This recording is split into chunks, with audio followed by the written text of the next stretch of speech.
Hello, y'all. This is Chung here from the Chung and Lou podcast. Wanted to make a quick video talking about travel and credit cards because I think this is really big news for the travel game. As you all know, me and Lou, we talk about credit cards sometimes on our podcast. Not all the time, but once in a while because I play more of the credit card game and always updating my history and stuff like that, adding credit cards, subtracting credit cards, trying to get the most value out of credit cards from points and cash back and stuff like that. Lou was trying to get into that, but it's going to take him a second because he has other obligations to handle before he can be part of the credit card game. But anyways, going back to this video, we are talking about everyone's favorite card in the travel game, every TikToker's, Instagram, whatever you want to call it, the Platinum card, the American Express Platinum card. We all know the $695 annual fee card, which has a lot of credits, which can honestly be cheaper if you use all the credits. But for me personally, I don't have one. I have the Delta Sky Miles Reserve. I kind of am more in favor of that one, even though I don't live in a hub like in Charlotte, North Carolina. That's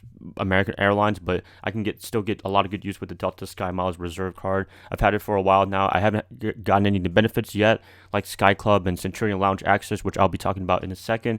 I've been traveling with Delta recently. I've been traveling with other airlines, so hopefully I can get more into the Delta game in 2024. That would be really awesome right there. But, speaking of the Platinum card, they are having big news right here, for better or worse, an authorized user annual fee rate raising, I guess you want to call it. So before this change, they made it to where you can have 3 Platinum card authorized users for $175 for 3 people, and it'll be $175 after the fact. Now it's going to be straight up $195 per one person. So it's going from 3 people, $175, now to about $600, $600 for 3 people. So that's a big $500 increase right there. And is this good news? I would say yes. A lot of families I've seen on Reddit are complaining about this.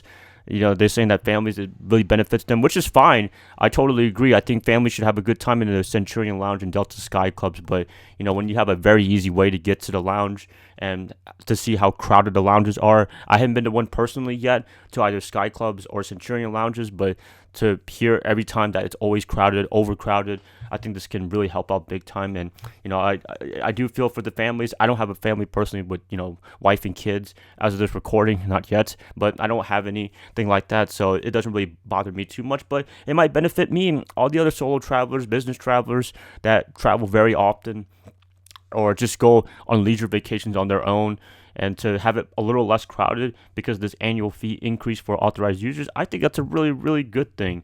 So, I know some of you parents might come out and say, oh man, you don't have any family, but hey, I mean, if you have a family, you have the Platinum card, then you have a little bit of money. It's not like you're broke or anything like that. So I'm assuming that you can cough up $195 per person. And if you travel often, like 4 or 5 times a year, use it 2 times, then per trip, that's pretty good right there. I think you get a lot of value right there. So, you just got to, I guess, deal with it. If you're a person that was really benefiting from the $175 Platinum card authorized user fee, now being $195 per person.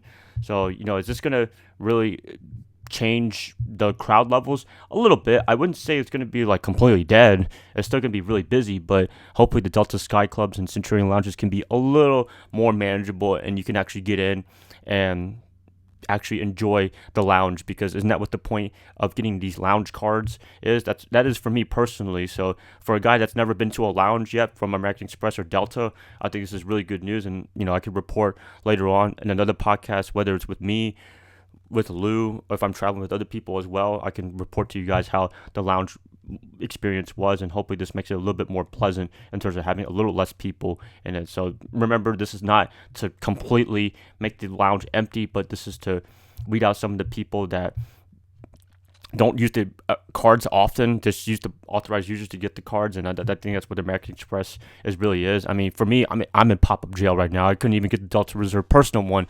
welcome offer. I had to get the business version to get the welcome offer for that.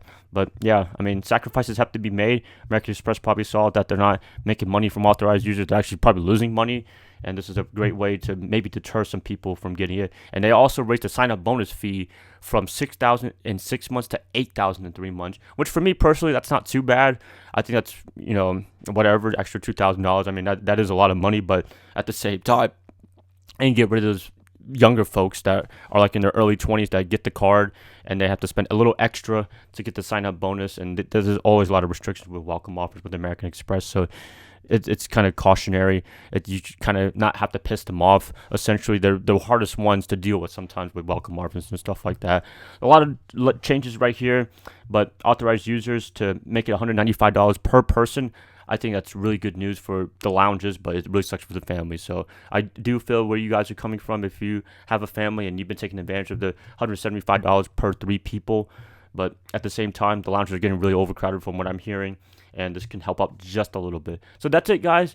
Please let me know what you guys think about this American Express lounge changes. Is it a good thing, bad thing? Also, Audible is getting rid of the digital entertainment credit. If you guys are Audible fans, a lot of people are fans of that on Reddit. I know that's where I get a lot of my sources is freaking Reddit, right? But anyways, there you go right there. Positive changes, I think, overall, but a lot of losers, I would say, if you have a big family and stuff like that.